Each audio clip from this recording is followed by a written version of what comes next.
You all know कि हम जो है नेशनल इमरजेंसी जो है वो पढ़ रहे थे, एंड आई गेस वो हमने पूरा खत्म भी कर लिया था। अब फ्रॉम टुडे ऑनवर्ड्स हमें इसके आगे का टॉपिक जो है स्टार्ट करना है, that is president rule. But president rule को स्टार्ट करने से पहले I want to ask, do you know him? Definitely he is no one else B R Ambedkar, जिन्होंने हमारा कॉन्स्टिट्यूशन जो है बनाया था। But if I ask you, was B.R. Ambedkar happy with the constitution which he made? So you will say yes. But let me tell you, B.R. Ambedkar जो constitution उन्होंने form किया था उससे वो बिल्कुल भी खुश नहीं थे। Okay, even he has said that if I find the constitution being misused, I shall be the first to burn it. अगर मुझे ये कॉन्स्टिट्यूशन मिसयूज होता दिखता है तो मैं वो पहला होऊंगा जो इसको जला के राख कर देगा। अब you must be thinking, why does B.R. Ambedkar said this? Because उनको माइंड में ये डाउट था कि इस कॉन्स्टिट्यूशन का क्या हो सकता है, मिसयूज हो सकता है। एंड आज का जो हमारा टॉपिक है वो क्या है फ्रेंड्स? प्रेसिडेंट रूल है, जिसको कहा जाता है कि ये सेंटर का आज तक का सबसे बड़ा पॉलिटिकल वेपन है जो इटसेल्फ कॉन्स्टिट्यूशन ने ग्रांट किया है। Now you must be thinking, sir ये प्रेसिडेंट रूल क्या है? So let me explain you this with a story. Friends, I guess आप सबने महाराष्ट्र के बारे में सुना होगा। महाराष्ट्र में आपने 2019 में देखा होगा कि वहां पर कई सारी पार्टीज जो हैं वो क्या कहते हैं, जो चीफ मिनिस्टर की कुर्सी है, जो वहां पर मेजोरिटी पार्टी है, वो बनने के लिए फाइट कर रही थी। जिसमें अगर हम बात करें, कोई भी पार्टी जो है मेजोरिटी फॉर्म नहीं कर पा रही थी, और अल्टीमेटली कांग्रेस के साथ अलायंस करके शिवसेना ने क्या करी, पार्टी फॉर्म करी। बट जब तक उनका कांग्रेस से अलायंस नहीं हुआ था, उस समय तक सेंटर ने साफ कह दिया था कि आप जो है, क्योंकि मेजोरिटी नहीं बना पा रहे हो, इसलिए हम महाराष्ट्र में क्या लगा देंगे, प्रेसिडेंट रूल लगा देंगे। और ये प्रेसिडेंट रूल हम किसके अंडर लगाएंगे? आर्टिकल 356 के अंडर लगाएंगे। अब फ्रेंड्स समझेंगा प्रेसिडेंट रूल क्यों इतना ज्यादा खतरनाक पॉलिटिकल वेपन जो है कहा जाता है। Because the thing is, if the president rule is applied, it will lead to the suspension of a state government and imposition of direct rule of the centre. मतलब स्टेट गवर्नमेंट सस्पेंड हो जाएगी और जो पूरी states है उनका rule direct किसके हाथ में आ जाएगा? सेंटर के हाथ में आ जाएगा। तो इसे क्या कहा जाता है? स्टेट इमरजेंसी या constitutional emergency. Sir state emergency तो क्लियर हो गया, but what do you mean by constitutional emergency? So friends, try to understand. Article 355 कहता है कि सेंटर की ये ड्यूटी है कि वो इंश्योर करे कि सारे स्टेट्स जो हैं वो क्या कर रहे हैं, कॉन्स्टिट्यूशन के प्रोविजंस को फॉलो कर रहे हैं। सेंटर की ये ड्यूटी है कि वो इंश्योर करे कि सारे स्टेट्स जो है वो कॉन्स्टिट्यूशन के प्रोविजंस को फॉलो कर रहे हैं। अगर ऐसा नहीं होता है, अगर ऐसा नहीं होता है, तो सेंटर इस ड्यूटी को परफॉर्म करने के लिए क्या कर सकता है? क्या कर सकता है? आर्टिकल 356 के अकॉर्डिंग प्रेसिडेंट रूल जो है लगा सकता है, ये कहते हुए कि यहाँ पर क्या हो रहा है, failure of constitutional machinery in the state हो रहा है। अब आप कहोगे सर ये बातें तो बिल्कुल भी क्लियर साउंड नहीं कर रही, क्योंकि अगर हम बात करें तो हमारा जो कॉन्स्टिट्यूशन है उसमें कहीं भी वायलेंस की भी बात नहीं की गई है, वहां पर कहीं भी फाइट की बात नहीं की गई है। तो अगर कोई भी वायलेंस कर रहा है, डिस्क्रिमिनेशन कर रहा है, फाइटिंग कर रहा है, तो ये सब भी चीजें क्या है सर, कॉन्स्टिट्यूशन के अगेंस्ट है। अगर कास्ट सिस्टम भी कहीं प्रैक्टिस हो रहा है तो वो भी इवन कॉन्स्टिट्यूशन के अगेंस्ट है। तो क्या वायलेंस डिस्क्रिमिनेशन के ग्राउंड पर ही प्रेसिडेंट रूल लगा सकते हैं? तो डेफिनेटली यस, इसका मतलब यही है। तो इस पर लोगों ने बी आर अम्बेडकर को क्वेश्चन करा कि सर ये जो आपका प्रेसिडेंट रूल है ये क्या है, बहुत कंट्रोवर्शियल है एंड इसका बहुत ज्यादा मिसयूज हो सकता है, ये कॉन्स्टिट्यूएंट असेंबली में कई लोगों ने कहा। But you will be amazed to know, B R Ambedkar ने तब का क्या कहा? B R Ambedkar said, it is a dead letter my friends. ये एक डेड लेटर है, इसका कभी भी यूज नहीं होगा। कोई भी स्टेट ऐसा क्यों चाहेगा कि वो पूरे की पूरी, कोई भी सेंटर, स्टेट से मेरा मतलब है सेंटर, ऐसा क्यों चाहेगा कि वो पूरे स्टेट को क्या करे, अपने गवर्नेंस में ले ले। और कभी अगर ऐसा हो भी गया तो जो प्रेसिडेंट है, प्रेसिडेंट नेसेसरी एक्शन लेगा जिसके जरिए जो है वो स्टेट को वार्निंग देगा कि जो भी प्रॉब्लम आ रही है उसको वो रेक्टिफाई करे, सॉर्ट आउट करे। But you will be very much amazed to know कि फ्रेंड्स जिस प्रेसिडेंट रूल को बी आर अम्बेडकर ने डेड लेटर कहा था कि ये कभी इस्तेमाल नहीं होगा, प्रेसिडेंट जो है इसके यूज होने से रोकेगा, president will act as the check and balance system, ऐसा कभी हुआ ही नहीं है। It is considered as the most misused article of the constitution. Misuse जो है इसका बहुत ज्यादा हुआ है। Now you must be thinking sir misuse क्यों हुआ है? So friends let me ask you, मुझे बताइए प्रेसिडेंट किसके अकॉर्डिंग वर्क करता है? डेफिनेटली यू विल बी से यूकॉम, यूनियन काउंसिल ऑफ मिनिस्टर के अकॉर्डिंग काम करता है। And if I talk you governor जो है वो किसके अकॉर्डिंग काम करता है? देन यू विल से एस्कॉम, स्टेट काउंसिल ऑफ मिनिस्टर। ऐसा क्यों? So friends you all know president के लिए आर्टिकल 74 में गाइडलाइन दी है और गवर्नर के लिए आर्टिकल 163 में गाइडलाइन दिया है कि ये दोनों क्या करेंगे, काउंसिल ऑफ मिनिस्टर की एड और एडवाइस पर ही क्या करेंगे, वर्क करेंगे। बट अगर आपने वहां पे ध्यान से पढ़ा हो फ्रेंड्स तो देखिएगा governor has to act in his discretion. मतलब गवर्नर जो है अगर उसे लगता है कि कोई क्वेश्चनेबल थिंग है तो उसके लिए वो अपनी डिस्क्रिशनरी पावर का क्या कर सकता है, इस्तेमाल कर सकता है। और ऐसे में गवर्नर का डिसीजन क्या होगा, फाइनल होगा। मतलब कि अगर गवर्नर को ऐसा कुछ भी लग रहा है कि स्टेट जो काम कर रहा है वो आतंकवाद को बढ़ावा दे रहा है या फिर कास्टिज्म को बढ़ावा दे रहा है या फिर सेक्युलरिज्म जो है उसको डिस्ट्रॉय कर रहा है। फॉर एग्जाम्पल 1992 में जब बाबरी मस्जिद गिराई गई थी तो कहा गया था कि कई स्टेट्स में क्या है, सेक्युलरिज्म के अगेंस्ट वर्क हो रहा है और कॉन्स्टिट्यूशन का क्योंकि ये बेसिक फीचर है इसको बनाए रखने के लिए हम क्या कर रहे हैं, उत्तर प्रदेश और मध्य प्रदेश जैसे स्टेट्स में प्रेसिडेंट रूल लगा रहे हैं।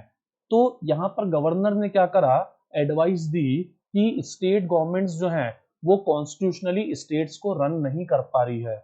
सो इस तरह से गवर्नर के कारण क्या होता है, सबसे ज्यादा इस प्रेसिडेंट रूल का मिसयूज होता है।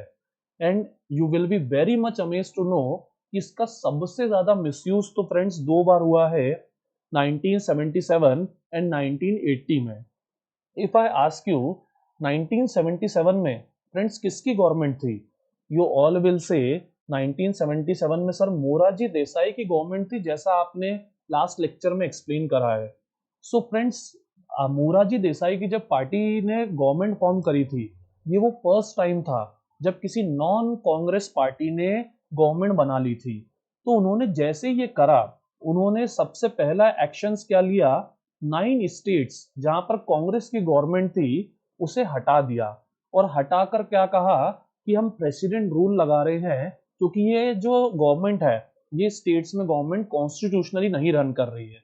बट वी ऑल नो कि जो मोरारजी देसाई है वो अपना 5 ईयर टेन्योर कंप्लीट नहीं कर पाए थे और इसके इमीडिएट बाद क्या हुआ था, वापस से इंदिरा गांधी जी ने गवर्नमेंट फॉर्म कर ली थी। And Indira Gandhi ji tit for tat में विश्वास रखती हैं, I guess you all know. तो उन्होंने ऑन द सेम हैंड जो 9 स्टेट्स थे उनमें वापस से क्या करा, प्रेसिडेंट रूल लगा दिया। And the most important thing is जो गवर्नर की रिपोर्ट है वो तक यहाँ पर नहीं मांगी गई, जबकि साफ लिखा है कि गवर्नर की रिपोर्ट के बाद ही क्या करना है, प्रेसिडेंट रूल लगाया जाना चाहिए। अगर मैं बात करूं प्रेजेंट की तो 125 से भी ज्यादा बार फ्रेंड्स जो है ये प्रेसिडेंट रूल जो है लगाया जा चुका है। 2016 में एक पर्सन ने आरटीआई फाइल करी थी तो उसमें पता लगा था कि 124 बार अभी तक आरटीआई जो है 124 बार अभी तक प्रेसिडेंट रूल जो है वो लगाया जा चुका है। इसमें आप देख सकते हैं अलग अलग स्टेट्स में कितनी बार प्रेसिडेंट रूल लगा है, ये आपके सामने मेंशन्ड है। जिसमें सबसे इंपॉर्टेंट है आपके लिए Madhya Pradesh, because Madhya Pradesh is the state जहां पर 3 बार प्रेसिडेंट रूल जो है लग चुका है, 77, 1980 एंड 1992। जब आप मध्य प्रदेश पढ़ेंगे तभी आपको और अच्छे से डेप्थ में क्लियर होगा। इसके अलावा फ्रेंड्स जो पंजाब है, पेप्सू है, यहाँ पर सबसे पहला प्रेसिडेंट रूल जो है लगाया गया था। अब यू मस्ट बी थिंकिंग कि बी आर अम्बेडकर ने तो इसे डेड लेटर बोला था, तो 10-15-20 साल बाद लगा होगा। But you will be very much amazed to know कि 1951 मतलब कॉन्स्टिट्यूशन के इम्प्लीमेंट होने के एक साल के अंदर ही, नेक्स्ट ईयर ही क्या हो गया, प्रेसिडेंट रूल जो है पंजाब में लगा दिया गया। एक्चुअली पंजाब का पहले नाम फ्रेंड्स पेप्सू हुआ करता था, क्योंकि ये जो है कई सारी जो रियासतें हैं उनको मिलाकर बनाया गया है। हिस्ट्री में इसकी डिटेल आपको मिल जाएगी। अब फ्रेंड्स ये हमने अभी तक समझा कि प्रेसिडेंट रूल जो है वो काफी डेडली वेपन है, जिसको काफी बार गवर्नमेंट्स ने इस्तेमाल करा है। And you have another slide जिसमें आप देख सकते हैं कि सबसे ज्यादा प्रेसिडेंट रूल का इस्तेमाल किसने करा है, इंदिरा गांधी जी ने करा है। As you can see, Indira Gandhi ji 35 times 1966 से 77, एंड इसके बाद 1980 से 84 में फिर से 15 टाइम। मतलब इंदिरा गांधी जी की जो गवर्नमेंट थी उन्होंने सबसे ज्यादा प्रेसिडेंट रूल का इस्तेमाल करा था। एंड आफ्टर दैट आप देख सकते हैं मनमोहन सिंह जी की गवर्नमेंट, इन्होंने भी काफी प्रेसिडेंट रूल का इस्तेमाल करा है। पीवी नरसिम्हा राव, ये सब जो है कांग्रेस पार्टीज की गवर्नमेंट है जिन्होंने प्रेसिडेंट रूल का काफी इस्तेमाल करा है। But Morarji Desai made it a exception, उन्होंने भी क्या करा, as I tell you, president rule का काफी यूज करा, जिसके जरिए उन्होंने जो स्टेट्स है उनकी पावर्स क्या करी, काफी ज्यादा छीनी। पर you still must be thinking कि सर ये प्रेसिडेंट रूल आखिर कब कब लगाया जा सकता है। सो फ्रेंड्स इसके लिए हमारा अगला जो सेशन में पोर्शन है वो है आज का ग्राउंड्स ऑफ इम्पोजिशन, कि किन किन ग्राउंड्स पे ये प्रेसिडेंट रूल जो है एक्टिव किया जा सकता है। सो फ्रेंड्स जो ग्राउंड है समझेगा, आर्टिकल 355 में क्या दिया है, सेंटर को ड्यूटी दी गई है कि उसे ये इंश्योर करना है कि सारे स्टेट्स कॉन्स्टिट्यूशन के प्रोविजंस के अकॉर्डिंग ही क्या करे, अपने स्टेट को रन करे। बट अगर ऐसा नहीं होता है तो क्या कर सकते हैं, आर्टिकल 356 के अकॉर्डिंग प्रेसिडेंट रूल लगा सकते हैं। अब इसके एग्जाम्पल्स मैंने आपको दिए थे। अगर मान लीजिए वायलेंस बहुत हो रहा है, डिस्क्रिमिनेशन बहुत ज्यादा हो रहा है, सेक्युलरिज्म प्रैक्टिस नहीं हो पा रहा है, सो ये सब क्या है, ये सब जो है प्रेसिडेंट रूल लगाने के कॉन्स्टिट्यूशनल ग्राउंड है। For example Jammu Kashmir, friends Jammu Kashmir में हम सब जानते हैं कि जब तक वो यूनियन टेरिटरी नहीं बना था वहां पर आतंकवाद की, टेररिज्म की समस्या बहुत ज्यादा थी। बिकॉज ऑफ दिस रीजन वहां पर जो है नेशनल गवर्नमेंट ने साफ कह दिया था कि जो लोग आर्मी के ऊपर स्टोन्स फेंक रहे हैं आप उन पर इमीडिएट एक्शन लीजिए, अदरवाइज हम प्रेसिडेंट रूल लगा देंगे। ये कहकर कि आप अपने स्टेट में वायलेंस जो है उसे कंट्रोल नहीं कर पा रहे हैं। And as I told you 1992 में जब बाबरी मस्जिद गिराई गई थी तब पीवी नरसिम्हा राव गवर्नमेंट ने कई सारे स्टेट्स में क्या करा था, प्रेसिडेंट रूल लगा दिया था, ये कहकर कि जो हमारा सेक्युलरिज्म का प्रिंसिपल है, जो हिंदू मुस्लिम भाई भाई कहता है, उसको क्या कर रही है, ये स्टेट गवर्नमेंट्स फॉलो नहीं कर रही है। ये कास्टिज्म को बढ़ावा दे रही है, हिंदू मुस्लिम के जो राइट्स हैं उनको बढ़ा रही है। और बाबरी मस्जिद जो है एक क्या कहते हैं मुस्लिम सिंबल था, जिसको गिराकर, जिसको नेशनल गवर्नमेंट के खिलाफ गिराकर गलत तरीके का एक्शन जो है लिया गया है। तो ये क्या है, आर्टिकल 356 की बात है। But friends that's not all, president rule लगाने का एक और ऐसा ग्राउंड है जो सुनकर आप आई गेस हैरान रह जाएंगे। The ground is mentioned in the article 365, try to read it with me, whenever a state fails to comply with or to give effect to any direction from the center, मतलब centre के द्वारा कोई भी directive दिया जा रहा है। For example you में से प्रधानमंत्री आवास योजना, this is a directive given by the centre to the state. और यू कैन से नोटबंदी, जीएसटी, ये क्या है, सेंटर के द्वारा दिए गए डायरेक्टिव्स है। If these directives are not followed properly in the state government, then in that case क्या कर सकता है सेंटर, जो प्रेसिडेंट रूल है उसको लगा सकता है। तो अब आप कहोगे सर ऐसे तो किसी भी ग्राउंड पर प्रेसिडेंट रूल लगाया जा सकता है, क्योंकि सेंटर तो कभी भी क्या कर सकता है, कोई भी बात कह सकता है। डेफिनेटली फ्रेंड्स, अगर यूनियन लिस्ट और कॉन्करेंट लिस्ट इनके सब्जेक्ट्स पे लॉ फॉर्म करते हुए सेंटर अगर कोई भी क्या कहते हैं ऑर्डर जो है जारी करता है, इन दैट केस वो ऑर्डर जो है स्टेट्स को एक्सेप्ट करना ही होगा। अदरवाइज जो सेंटर है वो कह सकता है कि we will apply president rule in the state because you are not following the orders of the center as per the union and as per the या related to the union and concurrent list subjects। I guess आपको ये बात friends अच्छे से clear हो गई होगी। अब लेकिन अभी आपको ये जितना डेंजरस लग रहा है friends, let me tell you कि अब ये इतना डेंजरस नहीं है। और क्यों नहीं है, ये आज के सेशन के एंडिंग में हम अच्छे से समझेंगे। अब इसमें समझिए आगे पार्लियामेंट्री अप्रूवल एंड ड्यूरेशन। मतलब कि ये जो आपको इतना डेंजरस साउंड कर रहा है प्रेसिडेंट रूल, आखिर इसको अप्रूवल कैसे मिलता है। सो फ्रेंड्स, इसमें जो सबसे डेंजरस थिंग है, ट्राई टू रिमेंबर, जब हमने वो पढ़ा था नेशनल इमरजेंसी, तो उसमें कौन सी मेजोरिटी लगती थी, सिंपल मेजोरिटी की special majority.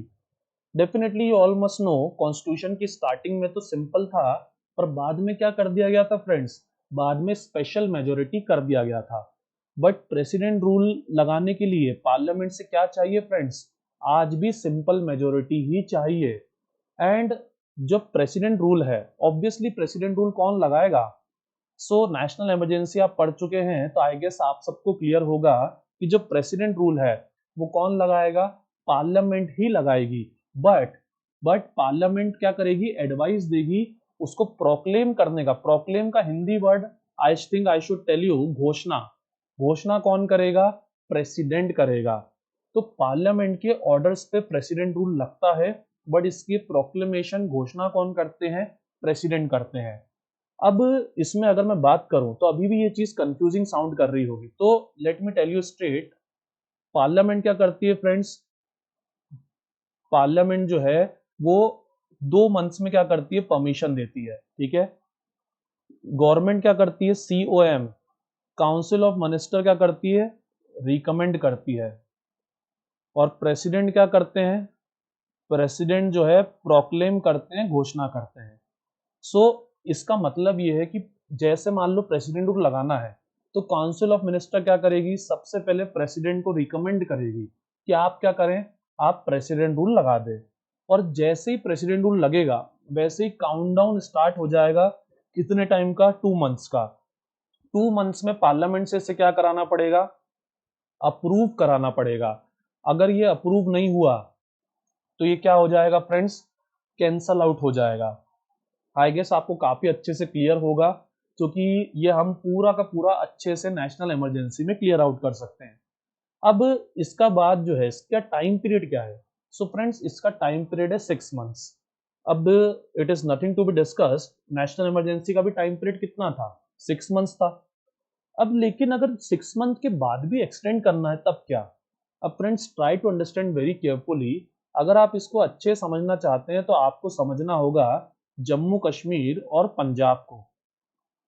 If I tell you Jammu Kashmir जो है friends, I guess it is nothing to be explained.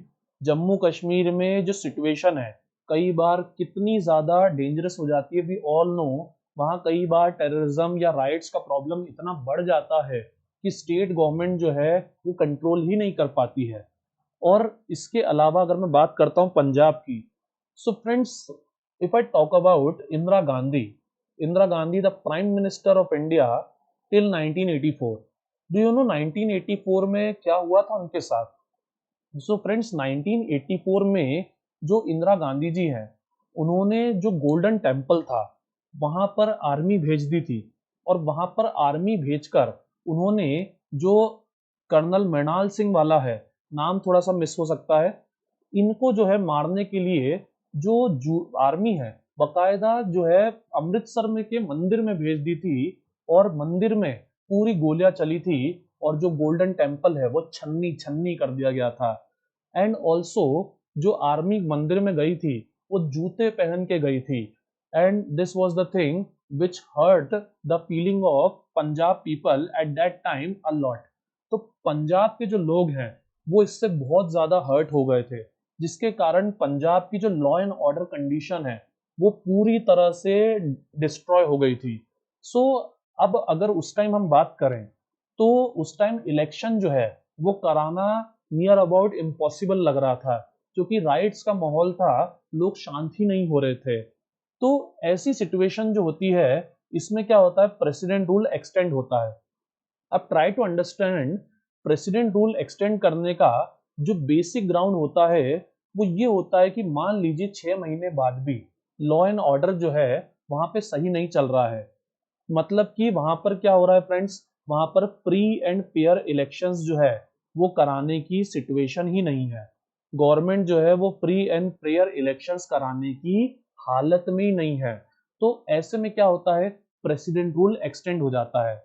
But इसका काफी मिसयूज जो है हो रहा था। इसी कारण 44th अमेंडमेंट में ये क्लियर कर दिया गया कि जो प्रेसिडेंट रूल है वो आप 6 महीने के बाद तो खुद से एक्सटेंड कर सकते हैं, but if you want to extend it beyond 1 year, but you if you want to extend it beyond 1 year, तो ऐसे में आपको क्या करना पड़ेगा, ऐसे में आपको जो नेशनल इमरजेंसी है वो अगर कंट्री में लगी है तो ही आप क्या कर पाओगे, इसको बियॉन्ड एक्सटेंड कर पाओगे।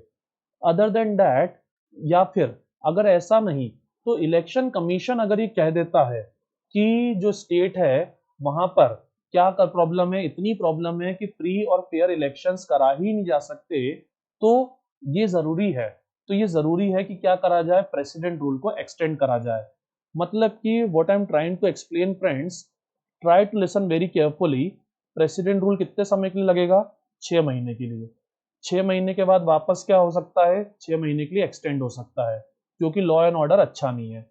पर 1 ईयर के बाद क्या होगा, 1 ईयर के बाद इलेक्शन कमीशन का रिकमेंडेशन लगेगा। इलेक्शन कमीशन ने रिकमेंडेशन कर दिया, उसके बाद भी टोटल कितने ईयर और लग सकता है, 2 years.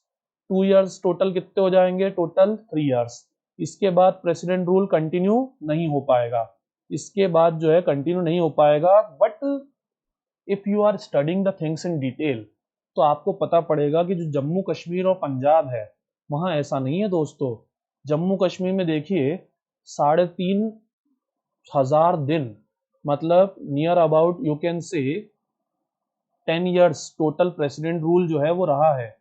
And if I talk about Jammu Kashmir तो करीब 2,000 दिन, मतलब नियर अबाउट 6 ईयर्स जो है प्रेसिडेंट रूल रहा है। और ये दोनों स्टेट्स में, इवन पंजाब की तो अगर मैं बात करूं, एक ही बार में 5 से 6 साल तक लगातार प्रेसिडेंट रूल रहा है। सो पंजाब और जम्मू कश्मीर क्या है, इसके एक्सेप्शंस है, और इनके लिए बकायदा कॉन्स्टिट्यूशन में अमेंडमेंट भी किया गया है कि यहाँ पर लॉ एंड ऑर्डर सिचुएशन इतना पुअर है कि 3 साल का पीरियड भी हमें क्या पड़ रहा है, कम पड़ रहा है, और प्रेसिडेंट रूल हमें क्या करना पड़ेगा, एक्सटेंड करना पड़ेगा। सो हियर यू कैन सी कि सबसे बड़े सर्कल्स जम्मू कश्मीर और पंजाब के हैं, क्योंकि यहीं पर सबसे ज्यादा टाइम जो है प्रेसिडेंट रूल रहा है। So if the question comes, सबसे पहले प्रेसिडेंट रूल कहाँ लगा, Punjab PEPSU. If the question comes सबसे लॉन्गेस्ट पीरियड के लिए प्रेसिडेंट रूल कहाँ लगा है, so the answer will be Punjab and second will be Jammu Kashmir. Now the thing is, but sir इस प्रेसिडेंट रूल को हटाया कैसे जाता है। सो फ्रेंड, प्रेसिडेंट रूल कैसे हटाया जाता है, अगर you want to understand this, so tell me 2019 में, as I told you, Maharashtra में तो प्रेसिडेंट रूल लग गया था। तो जब महाराष्ट्र में प्रेसिडेंट रूल लग गया था तो वो हटा कैसे। सो फ्रेंड्स, वो हटा ऐसे कि जो पार्टीज थी उन्होंने अलायंस बना लिया। किस किसने फ्रेंड्स, शिवसेना ने, एनसीपी ने और कांग्रेस ने, और इन्होंने अलायंस बनाकर गवर्नर को ये सर्टिफाई करा कि वी हैव द मेजोरिटी, हमने हंग असेंबली क्या कर दी है, तोड़ दी है, अब हमारी मेजोरिटी है और हम जो है बकायदा गवर्नमेंट फॉर्म कर सकते हैं। सो इस कंडीशन में गवर्नर क्या करते हैं, प्रेसिडेंट को रिपोर्ट करते हैं। And as as you know 2019 में हमारे प्रेसिडेंट कौन थे, वही जो अभी हैं, दैट इज रामनाथ कोविंद। सो रामनाथ कोविंद जी जो हैं, इन्हें रिपोर्ट किया गया कि क्या किया जाना चाहिए, व्हाट शुड बी डन। जो असेंबली है उसमें अगर हम बात करें तो वापस से रिस्टोर हो जानी चाहिए। सो रामनाथ कोविंद जी ने क्या करा, जो गैजेट ऑफ इंडिया है उसमें ये लेटर जारी कर दिया जिसमें उन्होंने कह दिया, as Ramnath Kovind the president of India, मैं जो हूँ रिवोक करता हूँ प्रोक्लेमेशन जो कि मैंने 12 नवंबर को इशू किया था, और 23 नवंबर से क्या कर दिया जाए, प्रेसिडेंट रूल जो है वो खत्म कर दिया जाए महाराष्ट्र में। And that is what I have written here, a proclamation of president rule may be revoked by the president at any time. जो प्रेसिडेंट रूल का क्या कहते हैं प्रोक्लेमेशन है, वो प्रेसिडेंट कभी भी हटा सकते हैं। कैसे? एक और प्रोक्लेमेशन लाके। पर ये जो प्रोक्लेमेशन है इसके लिए पार्लियामेंट के अप्रूवल की कोई रिक्वायरमेंट नहीं है, क्योंकि फ्रेंड्स ट्राई टू अंडरस्टैंड, जब पार्लियामेंट ने 6 मंथ्स का जो टोटल पीरियड था उसमें से 2 महीने का जो पीरियड था उसमें उन्होंने एक्सेप्ट करा है प्रेसिडेंट रूल। तो अब जो नेक्स्ट 4 मंथ का पीरियड है इसमें अगर प्रेसिडेंट रूल हटाना है तो पार्लियामेंट की परमिशन नहीं लगेगी। इसके लिए क्या होगा, प्रेसिडेंट खुद क्या कर सकता है, वापस ले सकता है अपना president rule, but he will use this power अगर क्या होता है, जो पार्टी लीडर्स हैं वो क्या करते हैं, प्रोड्यूस करते हैं letter of support from a majority of members of the assembly and stakes his claim to form a government, as the case with the 2019 Maharashtra government. Now the next question should be, sir what are the effects of president rule? आखिर president rule लगाने से या लगने से क्या हो जाता है? तो friends try to understand.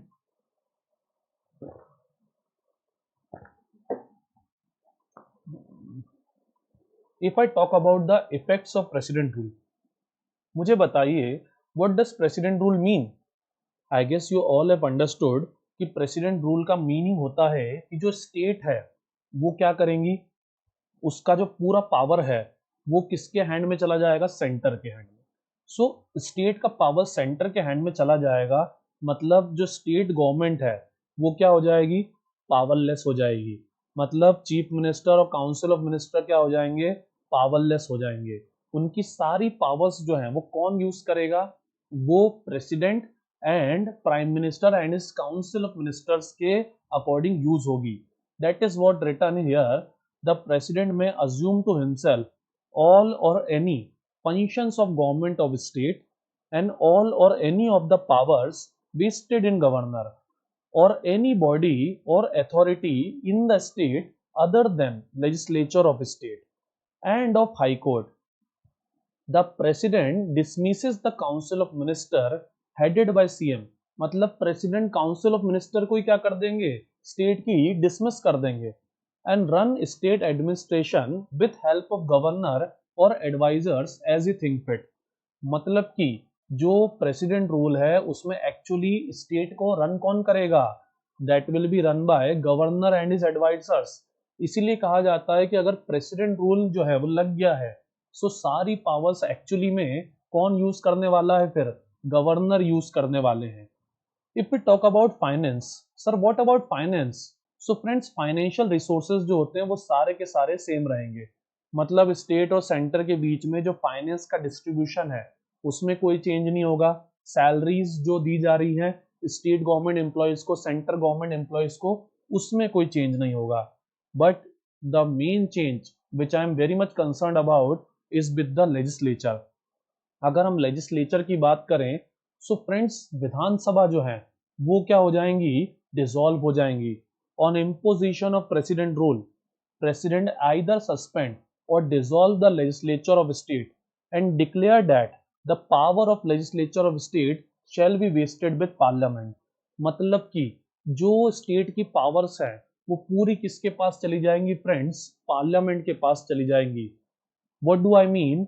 I mean to say friends जो पार्लियामेंट है वो क्या करेगी, स्टेट लिस्ट पर सब्जेक्ट जो है, स्टेट लिस्ट के जो सब्जेक्ट्स हैं उन पर लॉ फॉर्मेशन का काम जो है वो स्टार्ट कर देगी। मतलब पार्लियामेंट क्या कर लेगी, उसके पास पावर आ जाएगी टू मेक व्हाट, लॉस। मतलब जो यूनियन लिस्ट और कॉन्करेंट लिस्ट है उसके अलावा फ्रेंड जो स्टेट लिस्ट है उसके भी सारे सब्जेक्ट्स पे लॉस कौन बनाएगा, पार्लियामेंट बनाएगी। But what's more dangerous is here that अगर मान लीजिए पार्लियामेंट सेशन में नहीं है, try to understand and read this very very carefully. अगर पार्लियामेंट सेशन में नहीं है, सो क्या होगा, जो प्रेसिडेंट है वो क्या करेगा, जो कंसोलिडेट फंड ऑफ स्टेट है उससे भी पैसा निकाल पाएगा। ओके, एंड इसके बाद जो प्रेसिडेंट है वो क्या कर पाएगा, ऑर्डिनेंस इशू कर पाएगा, वो भी किसमें, एडमिनिस्ट्रेशन में स्टेट के। मतलब try to understand very very carefully. अगर हम बात करें इसको एक्सप्लेन करने की, सो फ्रेंड्स हम जानते हैं स्टेट्स की पावर क्या होती है, सबसे मेन टू मेक लॉस, और उसके अलावा एडमिनिस्ट्रेशन।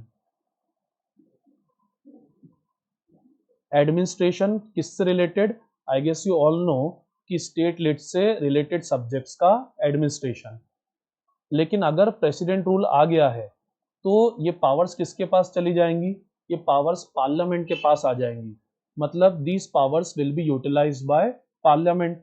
बट अगर पार्लियामेंट सेशन में नहीं है तो ये पावर्स फिर किसके पास आ जाएंगी फ्रेंड्स, ये पावर्स फिर प्रेसिडेंट के पास आ जाएंगी। And president listens to whom, president listens to council of minister and prime minister.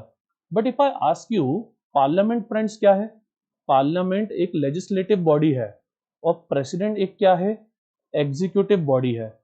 मतलब कि अगर आप इसको बहुत ही डेप्थ में अंडरस्टैंड करेंगे, so what you will see here कि जो ये बॉडी है, जो क्या कहते हैं, ये बॉडी है प्रेसिडेंट और क्या कहते हैं, प्रेसिडेंट और काउंसिल ऑफ मिनिस्टर और पीएम, ये एक एग्जीक्यूटिव होकर क्या कर रहे हैं, कंप्लीटली पावर होल्ड कर रहे हैं किसके अगेंस्ट, एक लेजिस्लेटिव बॉडी के अगेंस्ट, जिसको क्या करा है, जिसको हमने सिटीजन्स ने इलेक्ट करा है।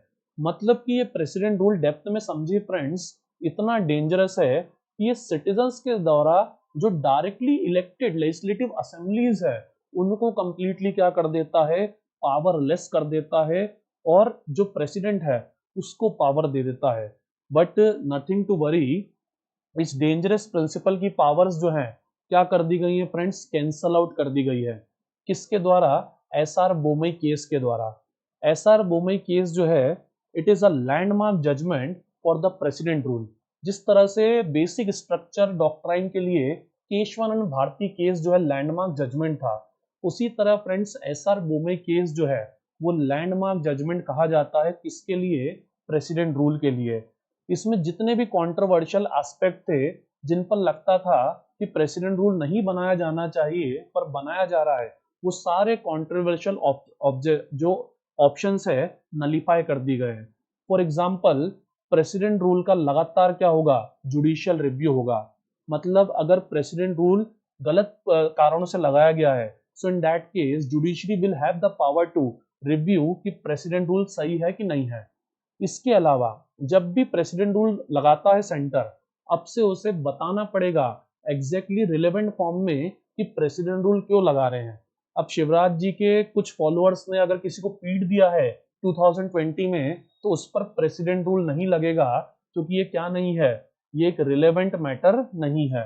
अदर देन दैट, अगर क्या कहते हैं प्रेसिडेंट रूल जो है वो किसी भी तरह से गलत साउंड करता है, तो क्या होगी, कोर्ट के पास ये पावर होगी कि वो क्या कर पाए, वो उस कोर्ट को, वो उस डिसोल्यूशन को रिवाइव कर पाए। ठीक है, रिवाइव, डिसॉल्व और suspended state government.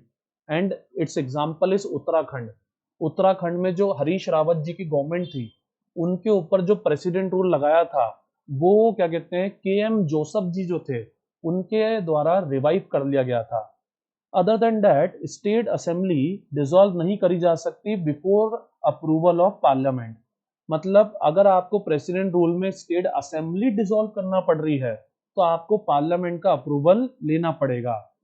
And other than that, जो बहुत इंपॉर्टेंट है अकॉर्डिंग टू मी, 1992 में जो सेक्युलरिज्म के केस, सेक्युलरिज्म के रीजन से जो क्या कहते हैं प्रेसिडेंट रूल लगाया था, उस पर भी साफ कहा गया था कि माना सेक्युलरिज्म एक बेसिक फीचर ऑफ कॉन्स्टिट्यूशन है, बट इट डजंट मीन कि आप इसको बचाने के लिए प्रेसिडेंट रूल जो है वो लगा सकते हैं।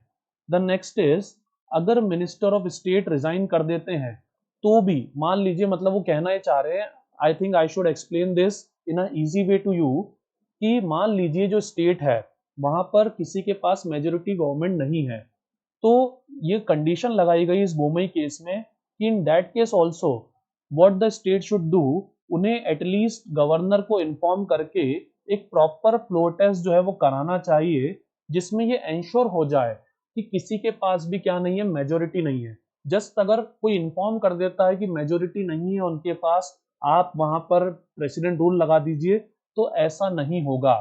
ठीक है।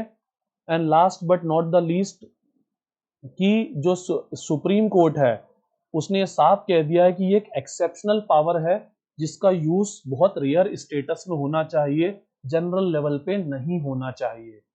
नाउ फ्रेंड्स, प्रेसिडेंट रूल में हमारा इतना ही रहेगा। अब इसके बाद जो हमारा नेक्स्ट है वो है financial emergency.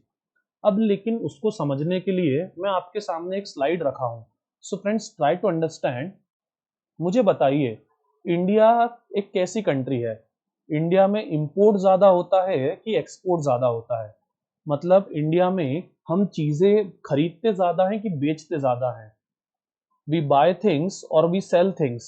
Definitely friends, you all will say कि सर इंडिया तो बाय ज्यादा करता है। हमारी जो 121 करोड़ की पॉपुलेशन है, it is a global market, और अलग अलग कंट्रीज जो हैं हमारे यहाँ आकर चीजें जो हैं बेचती हैं। तो गवर्नमेंट भी हमारी, मुझे बताइए, एक्सपोर्ट ज्यादा करती होगी कि सेल ज्यादा, एक्सपोर्ट ज्यादा करती होगी कि बाय ज्यादा करती होगी? डेफिनेटली फ्रेंड्स, हमारी गवर्नमेंट जो है वो भी क्या करती है, बाय करती है। इवन कहा जाता है कि डिफेंस में जितना पैसा हम खर्च करते हैं उतना कोई भी गवर्नमेंट यूजुअली खर्च नहीं करती है। सो मुझे बताइए, ऐसे में जब आप सेल कम कर रहे हो और खरीद ज्यादा रहे हो, तो क्या आपका बैलेंस ऑफ पेमेंट जो है फ्रेंड्स, ये आपको इकोनॉमी में डिटेल में क्लियर कर देंगे। मैं आपको बस इतना बता देता हूँ कि बैलेंस ऑफ पेमेंट का मतलब एक्सपोर्ट इंपोर्ट रेशो क्या हो गया, बिगड़ गया। हम बेच कम रहे हैं और खरीद ज्यादा रहे हैं। तो ये जो बैलेंस है फ्रेंड्स, ये पूरी तरह से बिगड़ गया था कब? 1991 में, जिसे कहा गया था BOP crisis. Again friends, BOP crisis Mahendra sir आपको क्लियर कर देंगे। मैं बस आपको इतना बता देता हूं कि 1991 में जो हमारा रुपया है उसकी वैल्यू पूरी तरह से क्या हो गई थी, कोलैप्स कर गई थी। और जो हमारा फॉरेन एक्सचेंज रिजर्व है वो पूरा का पूरा क्या हो गया था, खत्म हो गया था। जो हमारा फॉरेन एक्सचेंज रिजर्व है वो पूरा का पूरा खत्म हो गया था। फॉरेन करेंसीज नियर अबाउट हमारी फिनिश हो गई थी। हमारे पास अगले 7 दिन के बाद पेट्रोल के पैसे तक देने के नहीं थे। हमारे से मतलब फ्रेंड्स, इस government, I am talking about the government. So ऐसी कंडीशन में क्या करा जाए?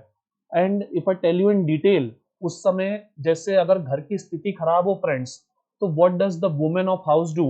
वो अपने जो ज्वेलरी है उसे गिरवी रख देती हैं।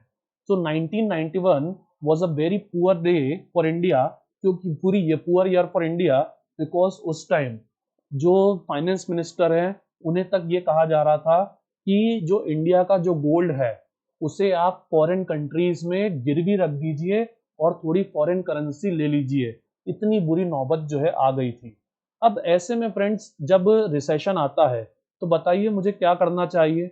सीधी बात है, खर्चे में कटौती करना चाहिए, और सब लोग अभी यही कर रहे हैं फ्रेंड्स। तो उसी तरह से गवर्नमेंट को भी क्या करना होगा, अपने खर्चे में कटौती करनी होगी। तो इसी को क्या कहते हैं फ्रेंड्स, इसी को कहते हैं financial emergency. And let me tell you, corona काल में देयर इज अ रूमर कि इंडिया में फाइनेंशियल इमरजेंसी इंप्लीमेंट हो सकती है, प्रोक्लेम हो सकती है। But Nirmala Sitharaman ji, our finance minister, has made it pretty clear कि ऐसा कुछ नहीं होने वाला है। कोई फाइनेंशियल इमरजेंसी नहीं लगाई जाएगी। But still, if you are reading the things of the current affairs, so you must be knowing कि जितने भी हमारे पार्लियामेंट्री मेंबर्स हैं उनकी 30% सैलरी फिलहाल क्या कर दी गई है, रोक दी गई है। रोक दी गई से मतलब कम कर दी गई है। और ये आगे भी क्या होगा, होता रहेगा। Because the thing is, government has to reduce its expenditure. Government को अपनी स्पेंडिंग कट करनी ही पड़ेगी। सो इसी की बात फाइनेंशियल इमरजेंसी करती है, दैट इन आर्टिकल 360, कि इसके कारण प्रेसिडेंट को पावर मिलती है प्रोक्लेमेशन की, एक फाइनेंशियल इमरजेंसी की, if he is satisfied that a situation has arisen due to which the financial stability or credit of India or any part of its territory is threatened. but it is worth noting that he or she can declare financial emergency on the aid and advice of council of ministers. I guess pretty clear है, financial emergency तब लगेगी जब हमारी financial stability क्या हो friends, threaten हो जाए, and president will proclaim this emergency but only on the aid and advice of council of minister. Now you must be thinking, sir ये प्रेसिडेंट, ये जो इमरजेंसी है इसके भी तो सर अप्रूवल और ड्यूरेशन का प्रोसेस होगा. डेफिनेटली फ्रेंड्स, अब try to listen very carefully, क्योंकि नेशनल इमरजेंसी, प्रेसिडेंट रूल और फाइनेंशियल इमरजेंसी, इन तीनों में स्टूडेंट्स कंफ्यूज हो जाते हैं.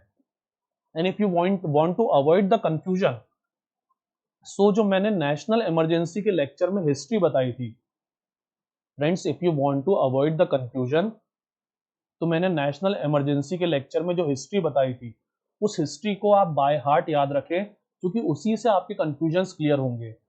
अब for example, this emergency will also need parliamentary approval and the time for the parliamentary approval will be 2 months. National emergency का भी तो स्टार्टिंग में फ्रेंड्स 2 month ही था. Majority required, that will B simple majority. National emergency की भी तो starting में required majority कितनी थी, सिंपल ही थी. अब लेकिन इसके बाद अगर हम बात करें friends, we have studied in national emergency and president rule, कि बाद में नेशनल इमरजेंसी में क्या कर दिया गया, 6 month गाइडलाइन डाल दिया गया और कहा गया कि अगर एक्सटेंशन करना है तो 6 month बाद जो है पार्लियामेंट से परमिशन लेनी होगी. बिकॉज 1971 से 1977 that was a huge period जिसमें इंदिरा गांधी जी ने पूरी कंट्री को इमरजेंसी में रखा था और डेमोक्रेसी को पूरी तरह से क्या कर रखा था, गला घोट रखा था. सो दैट्स वाई वहां पर 6 month गाइडलाइन डाला गया था. और प्रेसिडेंट रूल में तो फ्रेंड्स स्टार्टिंग से 6 month वाला गाइडलाइन था. But if I talk about financial emergency, late me ask you, what do you think, आज तक हमारे यहाँ कितनी बार फाइनेंशियल इमरजेंसी लगा दी गई होगी? So friends the answer is 0. We haven't implemented financial emergency till now. 2 बार ऐसी स्थिति बनी है, that is in the year 1991 और 2020 में कोरोना के कारण पूरे वर्ल्ड में ऐसी कंडीशन है. तो अभी तक हमारे यहाँ प्रेसिडेंट फाइनेंशियल इमरजेंसी लगी नहीं है. इसीलिए इसके बारे में 2 चीजें आप क्लियर आउट कर लीजिए कि अगर इसको कंटिन्यू करना है तो इसके लिए कोई पार्लियामेंट्री अप्रूवल नहीं चाहिए. ये अपने आप में क्या कर रह सकती है, इनडेफिनिट टाइम पीरियड के लिए कंटिन्यू रह सकती है, जैसा नेशनल इमरजेंसी का स्टार्टिंग में था. मतलब 6 month वाला कोई प्रोविजन यहाँ पे नहीं है, कोई टाइम लिमिट भी नहीं है, 6 month के बाद अप्रूवल की भी रिक्वायरमेंट नहीं है और कोई मैक्सिमम टाइम लिमिट भी नहीं है. मतलब एक बार अगर पार्लियामेंट ने सिंपल मेजोरिटी से इसको पास कर दिया तो फिर जब तक कि प्रेसिडेंट इसको ना हटाना चाहे खुद से, तब तक कि ये फाइनेंशियल इमरजेंसी नहीं हटेगी. मतलब नेशनल इमरजेंसी का जो इनिशियली स्टेटस था वो स्टेटस प्रेजेंटली किसका है, फाइनेंशियल इमरजेंसी का है. सर इसके आने से होगा क्या? इसके आने से फ्रेंड्स जो सैलरीज और अलाउंसेस हैं वो पूरी तरह से क्या करे जाएंगे, काट लिए जाएंगे. इसके अलावा जो फ्रेंड्स मनी बिल और फाइनेंशियल बिल्स हैं वो सब कौन एक्सेस करेगा, सेंट्रल गवर्नमेंट एक्सेस करेगी. और इसके अलावा सुप्रीम कोर्ट जजेस, वेरी वेरी इंपॉर्टेंट, जो सुप्रीम कोर्ट और हाई कोर्ट के जजेस हैं, इवन उनके तक सैलरीज जो है वो टच की जा सकेंगी. And it is very important क्योंकि सुप्रीम कोर्ट के जो क्या कहते हैं जजेस रहते हैं उनकी सैलरीज को किसी आर्टिकल में टच नहीं किया गया है इसके अलावा. अब फ्रेंड्स आज के सेशन में इतना ही. If you have any doubts let me know. Bye bye for now.